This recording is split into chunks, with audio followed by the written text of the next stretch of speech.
प्यारे विद्यार्थियों, आज हम लोग आधुनिक काल, भारतेंदु युग और द्विवेदी युग के प्रमुख कवि, उनकी रचनाएं और विशेषताओं पर चर्चा करेंगे। आधुनिक काल संवत 1900 विक्रमी से अब तक का चला। आचार्य रामचंद्र शुक्ल ने इसे गद्य काल कहा, मिश्र बंधुओं ने वर्तमान काल कहा, डॉक्टर रामकुमार वर्मा और गणपत चंद्र गुप्त ने आधुनिक काल कहा है। हिंदी गद्य का उद्भव और विकास इसी काल से माना जाता है। गोसाई विट्ठल नाथ जी का श्रृंगार रसमंडन ब्रज भाषा में लिखा गया था। आधुनिक शब्द दो अर्थों में प्रयुक्त होता है, मध्यकाल से भिन्नता और नवीन यह लौकिक दृष्टिकोण की सूचना देता है। आधुनिक काल के चार भाग हुए। भारतेंदु युग 1857 से लेकर 1900 ईस्वी तक चला। भारतेंदु हरिश्चंद्र इसके प्रमुख कवि थे। द्विवेदी युग 1900 से 1918 ईस्वी तक, इसके प्रमुख कवि महावीर प्रसाद द्विवेदी। छायावाद युग 1918 से 1938 तक, इसके प्रमुख कवि जयशंकर प्रसाद। छायावादोत्तर युग 1938 से अब तक, इसके चार भाग हुए। प्रगतिवाद, प्रयोगवाद, नई कविता, नवलेखन। खड़ी बोली गद्य की प्रारंभिक रचनाएं एवं उनके रचयिता। रचयिता और रचना। गंग कवि, चंद छंद बरन की महिमा। राम प्रसाद निरंजनी, भाषा योग विशिष्ट। पंडित दौलत राम पद्म पुराण का भाषा अनुवाद। मुंशी सदा सुखलाल सुखसागर, लल्लू लाल प्रेम सागर, सद्दल मिश्र नासकेतो पाख्यान। इंशाअल्लाह खां रानीखेत की कहानी। परिस्थितियाँ। राजनीतिक स्थिति। हिंदी साहित्य के आधुनिक काल का आरंभ सन 1857 में हुआ, पर भारतवर्ष को आधुनिक बनने की प्रक्रिया की शुरुआत एक शताब्दी पूर्व तभी हो गई थी। ईस्ट इंडिया कंपनी ने नवाब सिराजुद्दौला को पालसी के युद्ध में हराया था। 1764 में बक्सर के युद्ध में मुगल सम्राट शाह आलम भी पराजित हो गए। 1765 ईस्वी में कड़ा के युद्ध में अंग्रेज विजयी हुए। 1849 ईस्वी में सिखों को पराजित करने के बाद संपूर्ण देश अंग्रेजों के अधीन हो गया। 1856 ईस्वी में अवध भी अंग्रेजी राज्य में सम्मिलित कर लिया गया। 1857 में देसी राजाओं ने एकजुट होकर व्यापक स्तर पर विद्रोह कर दिया। ईस्ट इंडिया कंपनी समाप्त हो गई। आर्थिक, शैक्षणिक और प्रशासनिक नीतियों में परिवर्तन किया। सामाजिक स्थिति।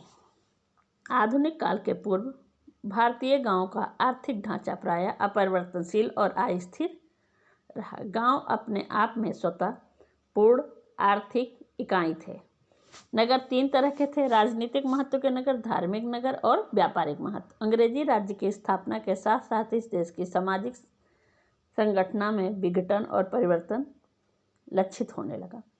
लॉर्ड कॉर्नवालिस ने सन 1793 में बंगाल, बिहार और उड़ीसा में जमींदारी प्रथा लागू की। 1820 में सर टॉमस मुनरो ने इस्तामरारी बंदोबस्त लागू करके जमीन को व्यक्तिगत संपत्ति के रूप में बदल दिया। 1801 में फोर्ट विलियम कॉलेज की स्थापना हुई। कलकत्ता मदरसा 1780 ईस्वी में स्थापित हुआ। बनारस संस्कृत कॉलेज 1791 ईस्वी में स्थापित हुआ। 1824 में कलकत्ता एजुकेशन प्रेस की स्थापना हुई। ब्रह्म समाज, प्रार्थना समाज, आर्य समाज तथा रामकृष्ण मिशन की स्थापना हुई। सांस्कृतिक स्थिति। धार्मिक एवं सांस्कृतिक स्थिति में परिवर्तन हुआ। यहाँ पर प्रचलित अनेक धर्म कई संप्रदायों में विभाजित हो चुके थे। सती प्रथा का विरोध हुआ। विधवा विवाह का सहयोग, कर्मकांड और अंधविश्वास का विरोध किया। स्त्री शिक्षा पर बल दिया गया। विशेषताएं। भाषा का समर्थन। आधुनिक काल में हिंदी भाषा का समर्थन किया गया तथा खड़ी बोली का विकास हुआ। इसी में भारतेंदु हरिश्चंद्र जी कहते हैं, निज भाषा उन्नति है सब उन्नति के मूल, बिन निज भाषा ज्ञान के मिटे ये को सूल। साहित्यकारों का योगदान। आधुनिक काल में गद्य और पद्य साहित्य में समाज के उत्थान की बात कही और मनुष्य के मन में राष्ट्र के प्रति प्रेम भावना जगाने की कोशिश की। साहित्यिक पत्रकारिता, संवाद कौमुदी का प्रकाशन, समाचार दर्पण और दिग्दर्शन, बॉम्बे समाचार, वंगदूत, प्रजामित्र आदि। हिंदी का पहला उदंत मार्तंड 1826 ईस्वी में प्रकाशित हुआ। भारतेंदु युग, इसको पुनर्जागरण काल भी कहा जाता है। भारतेंदु युग का आरंभ 1857 से 1900 ईस्वी तक माना जाता है। भारतेंदु हरिश्चंद्र इस युग के प्रवर्तक कहे गए। नवीन काव्य धारा के प्रवर्तन का श्रेय भी इन्हीं को प्राप्त है। राजभक्त होते हुए देशभक्त थे। दास्य भाव की भक्ति के साथ ही उन्होंने माधुर्य भाव की भक्ति भी की है। कविता के क्षेत्र में वे नव युग के अग्रदूत हैं। इस युग में भारतेंदु जी का हरिश्चंद्र मैगजीन, कवि वचन सुधा तथा प्रताप नारायण मिश्र का ब्राह्मण पत्रिका प्रकाशित हुई। प्रमुख कवि और रचनाएं: भारतेंदु हरिश्चंद्र, प्रेम सरोवर, प्रेम माधुरी, होली, वर्षा विनोद, प्रेम फुलवारी। प्रताप नारायण मिश्र, प्रेम पुष्पावली, मन की लहर, हर गंगा, बुढ़ापा। राधा चरण गोस्वामी, दामिनी दूतिका, इश्क चमन, प्रेम बगीचा, बारामासी। राधा कृष्णदास, प्रताप विसर्जन, विनय, देश दशा, जुबली। अंबिका दत्त व्यास, पावस, पचासा, सुकवि सतसई। विशेषताएं: सामाजिक चेतना। आधुनिक युग में भारतेंदु मंडल के कवियों ने सर्वप्रथम सामाजिक जीवन को के सरोकार से अपने को समृद्ध किया, नवीन चेतना जगाई। निज भाषा उन्नति है सब उन्नति के मूल, बिन निज भाषा ज्ञान के मिटे हिये को सूल। भक्ति भावना। इस युग के कवियों में भी मध्यकाल की परंपरागत भक्ति भावना पाई जाती है। भारतेंदु के कवियों पर पुष्ट मार्ग का प्रभाव दिखाई पड़ता। ब्रज के लता पता मोहि कीजे, गोपी पद पंकज पावन रज, जामे सिर भीजे। श्रृंगारिकता। भारतेंदु युग पर रीतकाल का प्रभाव दिखाई पड़ता है। संयोग वियोग के अनेक रम्य रूप सरलता से देखे जा सकते हैं। बने बैठी मान की मूरसी, मुख खोलत बोलत नाही नहा, तो मही मनोहार के हारी परे, सखियान को कौन चलाए हाँ। अंग्रेजी शासन के प्रति आदर, आक्रोश। मुस्लिम शासन की अपेक्षा ब्रिटिश शासन में भारतीयों ने अपने को अधिक सुरक्षित अनुभव किया। उनकी शिक्षा नीति, लोक कल्याणकारी योजनाएं, बिजली, यातायात के सुगम साधन आदि मन को आकर्षित किया। ब्रिटिश शासन के वैज्ञानिक आविष्कार, देश की उन्नत शासन प्रणाली की सुव्यवस्था, सामाजिक सुधार। भारतेंदु जी ने तो ब्रिटिश शासन के अनुकूल प्रतिकूल दोनों बातों को व्यक्त किया है। प्राकृतिक चित्रण। इस युग के अनेक कवियों ने प्रकृति को स्वच्छंद वर्णन करके भी उसे पारंपरिक ही रहने दिया। आलंबन रूप की अपेक्षा उद्दीपन रूप का चित्रण अधिक पाया जाता है। तरुण तनुजा तट तमाल तरवर बहु छाएं। हास्य व्यंग। भारतीयों को पश्चिमी सभ्यता रूढ़ियों एवं अंधविश्वासों से मुक्ति दिलाने हेतु इस युग के कवियों ने प्रचुर मात्रा में हास्य व्यंग लेखन किया है। जग जाने इंग्लिश हमें, वाड़ी वस्त्र हो जोय, मिटे बदन कर श्याम रंग, जन्म सुफल तब होए। समस्या पूर्ति। काव्य क्षेत्र में समस्या पूर्ति की परंपरा रीतकाल से ही चली आ रही है। इस युग के कवियों ने भी पूरी रुचि से इसके पल्लवन प्रोत्साहन में सक्रिय योगदान किया।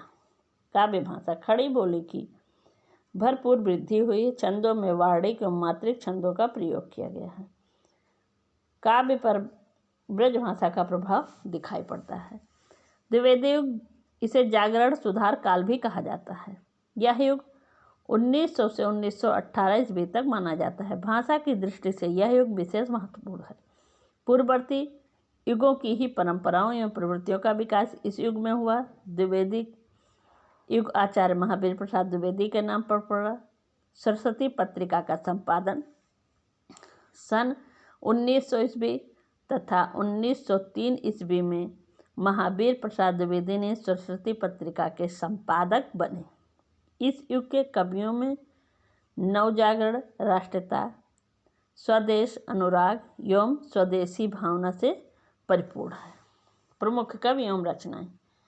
कवि रचना मैथिली षडगुप्त, भारत भारती, पंचवटी, शंकर साकेत, अयोध्या सिंह उपाध्याय हरिऔध, प्रिय प्रवास, चुपते, चौपदे, चौखे, चौपद, माखनलाल चतुर्वेदी, हिमतरंगिणी, युगचारण, समर्पण, माता, सुभद्रा कुमारी चौहान, त्रिधारा, मुकल, रामधारी सिंह दिनकर, रेणुका, कुरुक्षेत्र, परशुराम की प्रतीक्षा, बालकृष्ण नवीन, अपलक, हम विश्वव्यापी, जन्म के, सोहन लाल द्विवेदी, कुणाल, चित्रा, युगधारा, पूजा गीत, गया प्रसाद शुक्ल, स्नेही, वीणा, त्रिशूल, तरंग, राष्ट्रीय वीणा, रामनरेश त्रिपाठी, मिलन, पथिक, मानसी। विशेषताएं। देशभक्त का भाव। इस युग के कवियों ने मातृभूमि की उन्नति के लिए देशवासियों का आह्वान किया। देश की स्वतंत्रता एवं समृद्धि के लिए वे सदैव आत्म बलिदान के लिए प्रेरित करते हैं। स्वदेशी एवं अतीत गौरव के प्रति उनमें आस्था है। सच्चा प्रेम वही है जिसकी तृप्ति आत्मबल पर हो निर्भर। त्याग बिना निष्प्राण प्रेम है, करो प्रेम पर प्राण निछावर। मानवतावाद। इस युग में प्रथम बार मनुष्य को मनुष्य के रूप में देखा गया। काव्य यहाँ उच्च वर्गीय जीवन मात्र का प्रतिबिंब न रहकर निम्न वर्ग के जीवन का भी चित्रण करने लगा। उनका दृढ़ विश्वास है कि नर सेवा ही नारायण सेवा है और ईश्वर की प्राप्ति मात्र मानव प्रेम से ही संभव है। जग की सेवा करना ही बस है सब सारों का सार। विश्व प्रेम के बंधन ही में मुझको मिला मुक्त का द्वार। नीति और आदर्श। आदर्शवादी एवं नीतिपरक इतिहास पुराण का आधार लेकर महापुरुषों के उत्कृष्ट जीवनादर्श पर आधारित अनेक काव्य इस युग में लिखे गए। उपदेश प्रधान कविताएं लिखी गईं। सोया उसने ही खोया है, जागा उसने पाया है, सोच आत्मकर्तव्य एक क्षण क्यों इस जग में आया है। प्रकृति प्रेम। इन कवियों में प्रकृति एवं प्राकृतिक वस्तुओं के प्रति सहज स्वाभाविक प्रेम है। प्रकृति के अनेक पक्षों पर उन्होंने रचनाएं की हैं। धन्य यहाँ की धूल, धन्य नीरद नभार तारे, और धन्य धवल हिमश्रृंग द्रुगम दृग प्यारे। नारी उत्थान। इस युग के अनेक कवि नारी उत्थान के प्रबल पक्षधर हैं। स्त्रियों की हीन दशा के प्रति उनके मन में सहानुभूति है। दमयंती की यही जन्म वसुधा है प्यारी, और यही रुक्मिणी, यही और गार्गी गंधारी। अनेक काव्य रूपों का प्रयोग। इस युग में अनेक प्रबंध एवं खंड काव्य लिखे गए तथा प्रभुत मात्रा में मुक्तक गीतों की रचना भी हुई। सरसी, गीतिका, हर गीतिका, वीर आदि छंदों का प्रयोग हुआ है। इस युग की भाषा आदर्शानुरूप, सुबोध, शुद्ध और रसानुरूप